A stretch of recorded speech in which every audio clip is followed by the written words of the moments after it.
Here we have a new Husqvarna. It's the 2024 Svartpilen 401, or Black Arrow in Swedish. The place Husqvarna was born, even if it's now made in Austria. It's also the latest addition to the supposed 300 class. Although weirdly they're all a bit out. I mean, there's no such thing as really a 300 anymore, they're all more than that. In fact, one of the most kind of optimistic naming of motorcycles is, well, this group. They've got the 390, this motor's not a 390, and they got the 401. That's this thing, and it's not a 401. Although this new model is a little closer to its name. In fact, it's the same motor found in the KTM 390 models. This is one of our favourite motors. It's a single cylinder, and yet it seems to just go the extra mile that other bikes just don't. It's for a single. I mean, it puts out enough top end, pretty much matching some of the other bikes, but it's got all that wonderful bottom end grunt, you know, that feel of a single, which is really remarkable. It's quite lovely, actually. This new model ramps the capacity up from 373 cc's to 398. That's only 3 away from the 401 name, so well done there. That little bit of extra explosion raises the power from 44 to 45 horsepower, with the torque going from 37 to 39 newton meters. These are not exactly huge increases, but it still puts this model towards the top of its class. And more so, it is now Euro 5 compliant, which means Husqvarna can carry on selling it. And that's nice. The styling is new, with the new headlights, new curves, and new panels. It isn't exactly striking, but it looks good in a sort of sophisticated way. This brand was originally Swedish, and you somehow think the Swedes would be happy with that. So it's got the same new switch buttons on the handlebar that the new KTMs have, including the 390, which works well. What's different by the looks of it is this start button, which is much bigger and which works alright. You can push it nice and easily. Why not? I quite like it. There's also a new TFT dash that supports 2 rider modes, traction control, and the ABS system that also has a supermoto mode that turns off the rear ABS. The dash is simple and straightforward, and that's a good thing, even if it does give you a hard time every now and again.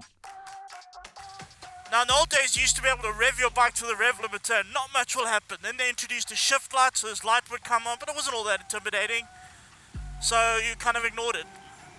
Nowadays the bikes will give you a proper stepping down. Have a look at the dash on this thing.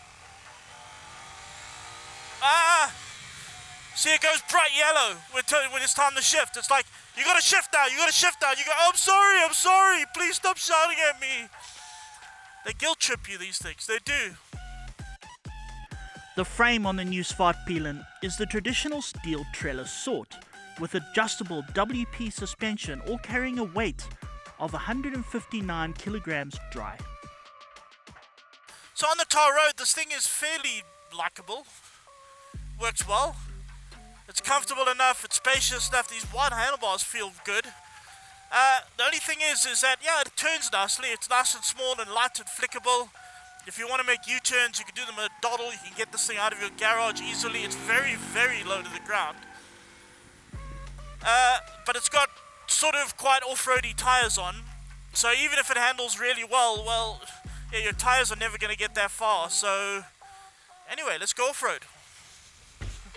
Indeed, the Svartpilen is the semi-off-road version of this model, hence the spoked wheels, even if these wheels are only 17 inches each. It also has raised bars and a luggage rack on the tank. It seems like we are good for some off-roading adventure, except for one small thing. One thing, so the foot pegs are quite high, so if you stand up, you just kind of, you just sort of end up bent double. So that doesn't quite work. There's also very little in the way of protection from rocks and goods, so no hard enduro then. The suspension is pretty much the same as that on a 390, with 150 millimeters of travel. But somehow it's not too bad.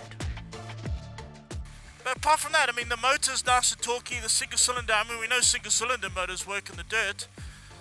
And it hasn't got the most suspension travel, but it's got enough. You're not going to be able to go jumping it or doing triple jumps or going on a solo trip into depths of Lesotho. I wouldn't quite do that, but fun little trips like this, yeah, no problem. Also, Husqvarna haven't exactly marketed this bike as an enduro machine. They are directing it more towards the urban scene, a bit of an urban off-roader. In Europe, that sounds like a great way to get arrested, but we live in South Africa. Life is different here. We've got velds in South Africa, or fields as you call them overseas, and yeah, let's go and use them. You could go across, it makes going to work a lot more fun. While our police might not be inclined to drop their donuts to stop a bike going through a field, we as South Africans have our own set of challenges. What this essentially is a sort of motorcycle that can handle South African roads. And a lot of you know what I mean. There are potholes everywhere, there's bumps everywhere, there's bits where the road just disappears. And this thing can handle all of them. It can handle an urban jungle, quite literally. That's what a lot of Joburg and cities around here are. They're jungles, but it handles it with a lot of fun. The point of Husqvarna is to build models that are a little cooler, a little funkier than the orange kids on the factory next door. And that summarizes the Svartpilen. It's classier, more sophisticated than many of the alternatives, all while happily tackling our tricky SA roads. And that's something. And all that for a price of 124,699 Rand. So there we go, we have it, the Husqvarna Svartpilen 401. Now, that price is interesting, the Svartpilen 401. It's 126,000 Rand, which it's quite a lot, depending on how you see this motorcycle. Now, it is, as I said, Husqvarna's role is to be a more sophisticated, classier sort of motorcycle than the factory next door, which is KTM. And yeah, they definitely do pull that off. You do get a sort of classier sense, you do get a sort of more majestic sense, even if the bike isn't striking. I mean, it doesn't stand out. You don't sort of immediately go, wow, what is that? But people who know motorcycles will look at it and go, okay, very good. So there is that.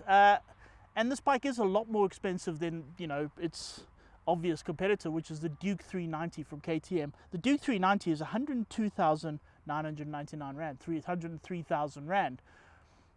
Which is more than 20 grand cheaper, and that's a lot.